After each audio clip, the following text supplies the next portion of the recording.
Kryeministrin në detyrë i Republikës së Kosovës Albin Kurti, bashkë me ministrin në detyrë të mjedisit, planifikimit hapësinor dhe infrastrukturës Libuar Aliu,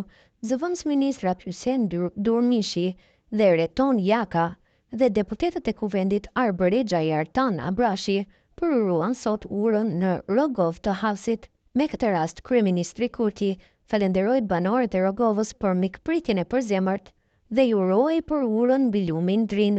me gjatësi të gjithëmbarshme rreth 134 metra që lidh zonën e Hasit me rrugën Gjakov Prizren.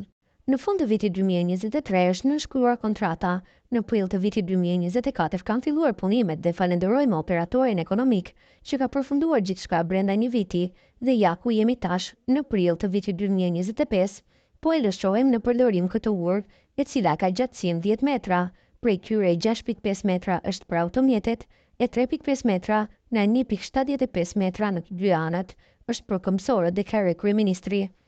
Këtë urë ka të vonuar, kryeministri Kurti e cilësoi lajm të mirë për të gjithë banorët e Rogovës dhe ata të cilët e vizitojnë. Në fund, falënderime dhe mirënjohje shprehu si për operatorin ekonomik, i cili ka arritur të përfundojë punimet brenda një viti, ashtu edhe për ministrinë e mjedisit, planifikimit hapësinor dhe infrastrukturës, si dhe qytetarët. Ndërkaq, ministri në detyrë e mjedisit, planifikimit hapësinor dhe infrastrukturës Libuar Aliu